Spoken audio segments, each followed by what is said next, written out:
Hello and welcome to this episode of For the Love of Chiropractic, 3 Keys of My Success. I'm your host, Dr. Robert Freeman, and this week's episode, I am so excited to be bringing it to you. And the reason I'm so excited about this week's episode and this week's guest is, while each of us have a unique and interesting story about how and why we became chiropractors, and then what we've done and are doing with our careers, this week's guest has created a series of chiropractic practices that literally spans the entire globe. He has well over 40 offices in multiple countries, in different continents, and obviously in all different time zones. His pathway into chiropractic is also incredibly unique. I can't wait for you to hear his story, which we've had to make into a 2-part episode because it has so many interesting intricacies.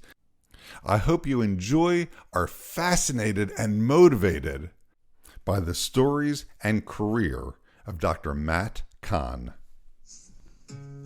Hello and welcome to Secrets of My Success, part of For the Love of Chiropractic podcast series. On each episode, I'll be interviewing one highly successful doctor or business person, asking them what are their 3 keys of success or secrets they've used to make themselves so highly successful. So let's get started with today's show. Dr. Matthew Kahn. Matt, are you there? Yes, I'm here. Hi, Robert. It is so good to have you on the phone. Thank you for taking and making the time for today's call. I'm doing this call on the East Coast of the United States. Tell everyone where you are and what time it is. Hi, everyone. I'm Matt Kahn. I'm in Singapore, and it is 10 p.m. at night now in Singapore, small little island of Singapore, all the way in Southeast Asia. And the fact that you're taking time at 10 o'clock at night to do this interview says a lot about who you are and your dedication to chiropractic. So, Matt, I have to ask you, how many years have you been in practice? I graduated in 1999-2000, actually right at 2000, and now it's 25, so it's 25 years. Awesome. And can I know you shared the story with me. Tell me how you got into chiropractic, because originally you were not going to become a chiropractor. No. I am supposed to be an engineer, right? I was a scholar, so I was given scholarship, and among all my friends who are scholars, I have 3 friends, 3 roommates that are medical doctors, and some of them are engineers. So I decided to go into engineering, and there's one specific segment of engineering was biomedical engineering. So about dealing with human body, dealing with the engineering part for the human body. So that took my interest initially. Right, and I didn't want to see sick people, so I didn't want to go into medicine like all my friends. Until I found that there's the health approach to healthcare, and that's chiropractic. That was way later on. So yes, I was supposed to be an engineer. And then, so once you got your engineering degree, you were telling me the first time you and I spoke. You actually left Singapore and I believe you got a further degree in engineering. Isn't that correct? Yes, I did. I was introduced to chiropractic by somebody from USA. Visited my best friend's tenant. The tenant he's a physicist in the university, and they rented the house of my best friend's father, who is an economist in the same university. So, my friend's dad say, "Hey, Matt and Tom, why don't both of you go and since you are on your vacation, why don't you take these 2 American, right, physicists and a doctor, right, around for a month?" So we agreed. And that's where we were introduced to this doctor. And we didn't know what is chiropractic about. It was just a doctor, right? And then this doctor adjusted my friend's mom, who has years of chronic migraine, and it just poof, went off, right? And my friend Thomas was was quite influenced by this doctor, and he decided to switch from his path, right, to do finance, to go into chiropractic, and he did. He flew into USA, went to Logan, did his prerequisite, and started Logan. And during his first year or two, he came back and said, "Matt, you really need to do chiropractic." I said, "Okay, let me find out more about it." That's when I was introduced to chiropractic. And there were, at that time, only one or two chiropractors in the whole of Asia. In fact, one, and that's Elder Chiropractic. And Janet Sosna, we were introduced by Janet. And Janet told me that, hey, if you really want to study chiropractic, you better go to Palma. Right, and she wrote me some recommendation letter, and I got right. And then I applied to Palma, and so prior to that, I started engineering in my second year. I applied to Palma, right? I applied to Palma. I applied for a scholarship. At the same time, I applied to Australia, University of New South Wales, to further my master's in biomedical engineering, right? And at the end of my third year, I received a letter from Australia that accepted me to further my studies in biomedical engineering with a full scholarship, right? And 1 week later, a letter from Palma offering me a place at Palma with a full presidential scholarship. So I had two scholarships to study within that 1 week period. Right. So I wrote back to Palmer and said, can I defer it for 2 years while I finish my biomedical degree? And I feel that with my biomedical degree, master's, I will be much more equipped, right? And that's what I did. And yes, it has benefited me so much. When I went to Palmer, everything seems to be much easier to me, as well as, among all my friends who need to memorize. When you go to chiropractic school, you need to memorize. But as an engineer, I cannot be memorizing because I feel very uncomfortable as an engineer. So I need to understand. And once you understood a lot of the processes, even the path, the anatomy, and there's a reason for it, things become so much easier. Absolutely. I love the story. So you got, if I remember correctly, so you actually did finish in Australia and got your PhD in biomedical engineering, correct? I was offered a direct PhD. I did the master's. I was offered that PhD, which I decided not to because it would take another 3 years. So, but I was headhunted to join at that time Accenture and Anderson Consulting as a management consultant, right? Out of the university. So I actually worked about 2 years plus as a management consultant, and that's where I learned quite a fair bit of business concept, right? Organization concepts, and how to scale, how to put systemized things, how to get a business to grow, and how to create system and make it grow. And that's the thing that make me stand apart from most of the clinician, right? Unfortunately, chiropractic is an individualized doctor, one clinic, maximum 2 or 3. But to have somebody to manage a whole chain, right? And systematically, scale it up. Putting procedures in there, it's something that it's not taught in school. Oh, exactly. And I absolutely want us to spend some additional time talking about that a little bit later in the interview. So sure. Let's go back to, so you learned these systems and procedures of how to manage an organization.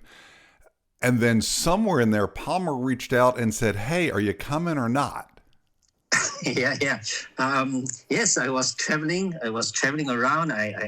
They sent me to Chicago. They sent me to Hong Kong. They sent me to different part of the world because I was literally telling Philip Morris how they improve their systems. I was sent to Shell, right? Again, putting in new procedure, new systems, and then suddenly a letter from Palmer say, "Hey, are you coming or not? If not, we're going to give the scholarship away to somebody else." And then I said, "Okay, I have to." Then I dropped my management consulting role, and I went back to school and become a poor student again in very cold Palmer, cold Davenport, Iowa. So, and when you were on the phone previously, you were telling me about how horribly cold you found Palmer to be, and your classmates asked you, "Why are you shivering all the time?" To tell the story about that again. Yeah, being from Asia, right, this part of the world, everything is warm, right? We only have one climate that's summer whole year round, right? It's warm, it's humid, so our skin looks young, so I look like a young boy. I always get carded when at Palmer, at Davenport, when we go to any pub, they will always ask me for my card because, I look too young. Anyway, the weather here is warm, so...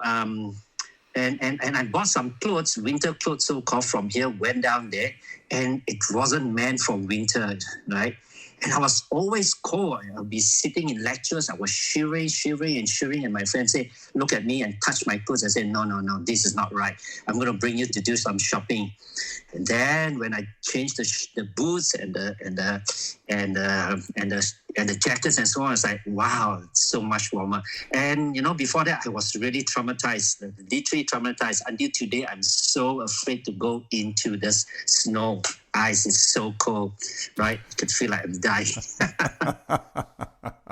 All right. And the worst thing is, right, to save money, instead of staying in an apartment, warm apartment, I actually got myself a mobile home, right? You know how thin a mobile home is? Very thin floor, very thin walls, right? And therefore, I'm forever shivering.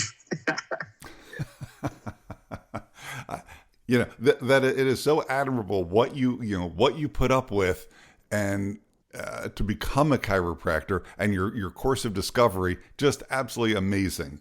So let's continue moving forward. So you graduated from Palmer. Out of curiosity, where in your class did you graduate?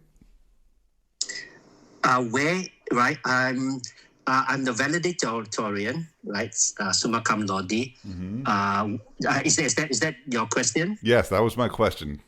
Yes. I remember on my commencement address, right? I spoke, and Dr. Rickman was there, and I was telling people I took a globe. A globe, a plastic ball globe. And I said, a lot of people ask me, where is Singapore or Malaysia? If you take a barbecue skewer, you see Davenport, Iowa, you poke through it, and when the skewer goes out on the other side, it's pretty close. That's almost Malaysia or Singapore, right? I love that. Right. And yes, I pay tribute to my dad who passed away, that couldn't see, attend my graduation.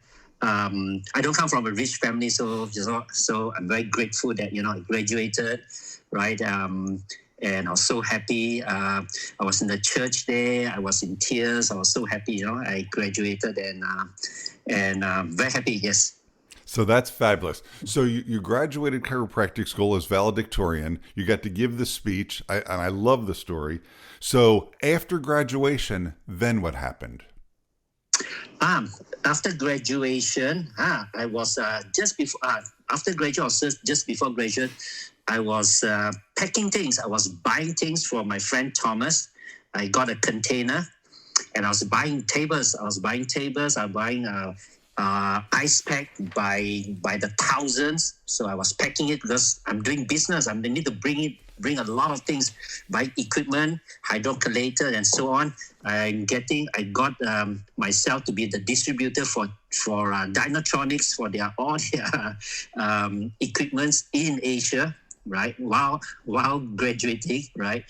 And I got myself a big 40-footer container. I was putting adjustment table there, putting a lot of supplies in there because I need to get these supplies back to Malaysia. And I was, at that time, there were few doctors there. And we tried to make some money to say, okay, I'm going to buy this. Okay, I'm going to sell you a little bit of profit, but I'm bringing back all the way to you guys. So that's what I did. I bought a lot of supplies, prepared myself, and prepared myself to a practice. Yeah. So then I came back, and while looking for a location, I took a 1 month off in Singapore. Dr. Janet, who recommended me to Palmer, she said, Matt, while you're back here, you're going to look for me. I'm taking off a holiday. So she did. She took about 2 months off, went to Palmer, visit and so on. And I was in a clinic for that 2 months. And that was suddenly it's like, I'm going, you're coming in. It's like, wow, I just graduated. I'm taking over a 20-year practice or 20, 30 years practice. You just want me to go in and say, yeah. And that's good, go in, and I went in and I started seeing her patient for that 2 months. That gave me a lot of confidence, right? That was in Singapore. And then after that, I went back to Malaysia. And while preparing, right, and looking for a location for my own clinic in Kuala Lumpur, I actually did, I went in and helped my friend as an associate for about 5 months or 6 months, right? A good friend of mine. And in fact, he offered me so well. He said, hey, just stay here. I for you even 70%. Just, it was a very good deal, 70%, right? Just stay around, right? Don't try to open your own, right? And that was I'm very grateful for that offer, but the thought process was, I will be opening on my own. And I also helped just before that. I helped Thomas's clinic, right, to expand. Right, he expanded into another clinic, systemized it. I brought tables and machines for him and so on. Yeah. Mm-hmm. Okay, and at that time we designed our clinic to be very systematic in the sense that, right, a lot of modalities at that time. So patient will come in, and the first thing they would do is they get a hot pack, and then they got a hydrocollator. They have wax for the hand, right? And there is this electrotherapy, right? With electrotherapy, ultrasound for them, right? And then after that, they get adjusted, and then they got to go into the intersegmental stretching, right? So it's like a conveyor belt, right? At that time, and it did well. Patient comes in, spends about 45 minutes to an hour. They think that money is worth it, and they give them a lot of. And then we also use the 5G vibrating them, right? Mm-hmm. And patient comes in, and we have braces for them and so on. So the business was good at that time, right? Until a few years later, then I decided to something told me that, hey, right, I could do better. I could the approach that I took later on was more. I cut down on modalities and focus a lot more on the adjustment. So I took a turn after that. So Matt, let me ask you a question. So you worked with Thomas for how long? No, I didn't work for Thomas. Thomas has his own clinic, right? And I opened my own. I didn't work for Thomas. I worked for another friend called Kahn for about 5 months. Oh, okay. And that's where you set up these procedures that we just talked about with all of the different, the hot moist pack, the wax, the EMS, the ultrasound, and the adjustment, correct? Actually, no.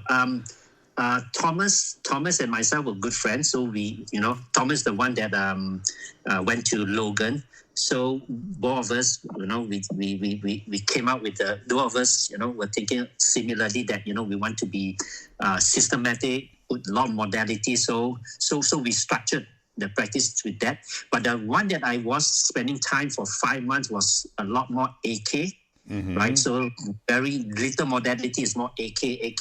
But I was doing my own adjusting rather than AK. He did a lot of AK, so it's more of palpation, adjusting. At that time, very little X-ray. In fact, at that time, yeah. So that few months until I started my own clinic. Gotcha. Now, so at this point, you've been out of school for how long? Still within the first year. Okay, so all of this was the first year after you graduated school.